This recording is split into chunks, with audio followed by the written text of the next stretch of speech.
Is the Jay-Z Accuser story falling apart? Well, it certainly looks that way, at least from the evidence we have so far, and it is big evidence. And now folks are saying justice for Jay-Z. That's what some are calling for after new media scrutiny has uncovered multiple glaring inconsistencies in the story of the woman who says that he raped her. Among them, and I'm quoting Jay-Z's attorney Alex Spiro here, there's a quote, "The who, what, when, and where, all of them are wrong." A reporter over at the NBC News, Chloe Melas, managed to track the anonymous woman down and press her on the apparent holes in her story. Here's part of Chloe's report. Watch. Tonight, Jay-Z fighting back against a rape accusation. His attorney filing a letter to the judge to dismiss the rape lawsuit against his client, citing an NBC News exclusive that found inconsistencies with the accuser's story. You should always advocate for yourself. It comes after our interview with a 38-year-old mother from Alabama who accuses Sean Diddy Combs and Sean Jay-Z Carter of raping her when she was 13 years old. She asked us not to reveal her identity. What made you want to come forward? Because I think that I've been quiet long enough. She says that she went to the MTV Video Music Awards in 2000. The woman says she spoke to Combs' limo driver, who offered her a ride to an after party. She says at the party, she spoke to musician Benji Madden and his brother. I'm talking to Benji Madden about his tattoo. It's the Last Supper. In a statement to NBC News, a representative for the Maddens confirmed that they did not attend the 2000 VMAs and that they were on tour in the Midwest at that time. Look, to me, that is jarring. Now, the Me Too movement taught us all that every single claim of sexual assault and rape should be taken extremely seriously, right?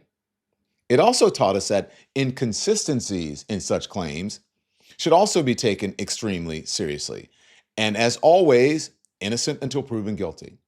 If one of your primary corroborating witnesses, in this case, musician Benji Madden, was not only not at the VMAs after party, but was in fact not even in the same state where the after party was being held, and Madden can prove that, that's very troubling. But hold on, there's more. More from Chloe's story. Watch. A representative for the Maddens confirmed that they did not attend the 2000 VMAs and that they were on tour in the Midwest at that time. At the after party, she says she had a drink that made her feel woozy. Then she says Combs and Carter both raped her. She says she ran to a gas station where she called her father, who picked her up. We rode home in silence. She didn't ask me what happened. In an interview with NBC News, her father said he could not verify the claims. "I feel like I would remember that, and I don't," he said. When we asked the woman about the contradictions in a phone interview on Friday, she said she stands by her statements. "I have made some mistakes," she said, in remembering what happened 24 years ago. "Honestly, what is the clearest is what happened to me."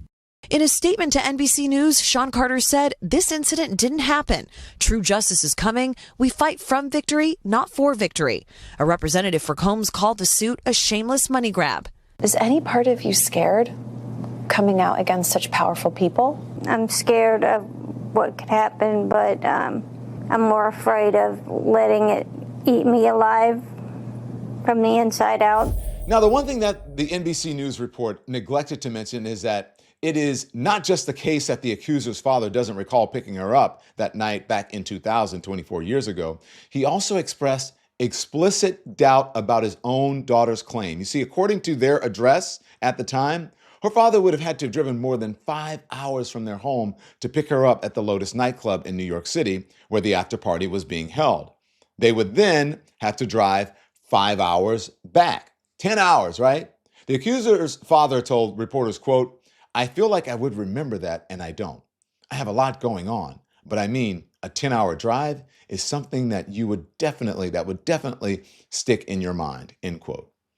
Now, the accuser's father went on to say that he does recall once picking his daughter up in the middle of the night, but, quote, that it was a local drive.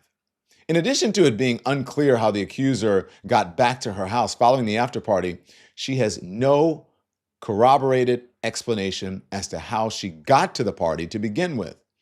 One of her attorneys provided reporters with the name and the birth date of a friend that she said drove her to the party. That friend would have been 20 years old at the time. That person appears now to have since died. And what's more, her description of the after-party venue, a large white building with the U-shaped driveway, does not match the appearance of New York's Lotus nightclub. My friends over at the Breakfast Club reacted to all of these revelations. Here's part of it. Can we wrap this foolishness up? What is this nonsense? Yeah, man? it is crazy. Tony Busby made a statement. That's her lawyer. He said, because we have interrogated her intensely, she has even agreed to submit to a polygraph. This has been extremely distressing for her, to the point she has experienced seizures and had to seek medical treatment due to the stress. And So they telling me that he's saying to us that he interrogated her so much, and she told that story, and that's what he decided to put front and center after a crazy interrogation. Charlemagne and the guys over at the Breakfast Club raised an excellent point. How in the world could Tony Busby allow his client to sit for an interview with NBC News if she knew that, at the very base level, her very own father reportedly dismissed this alleged rape that it ever even happened? That would look like legal malpractice. And quite frankly, if I were Tony Busby, I would be a little scared. Actually, I'd be a lot scared. We know how serious Jay-Z and Beyonce are, and Alex Sparrow. They are litigious with a capital L. They do not play. Remember how they put the fear of God in Piers Morgan after he platformed singer Jaguar Wright? And after she made these baseless accusations about Jay-Z? After she said, and I quote here, "For 4 years, I've been screaming, not just Diddy, but Diddy and Jay-Z are monsters," end quote, with hundreds of victims, she claimed. Well, this is how Piers Morgan reacted after Jay-Z and Alex Sparrow got in touch with him, sent him a letter, and told him to knock it off. Well, Jaguar Wright unexpectedly made several serious allegations about Jay-Z and Beyonce during that interview. As I said in the moment, they were not present to respond or defend themselves, but now they have. Their lawyers contacted us to say that those claims were totally false and have no basis in fact, and we've therefore complied with the legal request to cut them from the original interview. Editing interviews is not something we do lightly at a show called Uncensored. But, like the proverbial cries of fire in a crowded theatre, there are legal limits on us too. And we apologise to Jay-Z and Beyonce. This whole story is captivating. I have tremendous sympathy for all survivors of sexual assault. I have tremendous sympathy for the woman in this case.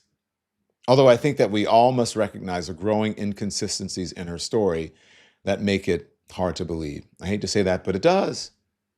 I also find Jay-Z's response to all of this fascinating. I have never really seen a celebrity come out swinging against accusations like this. It could prove to be a paradigm shift, and I think it will be. And if I were Tony Busby, I got to be honest, I'd be sweating right now.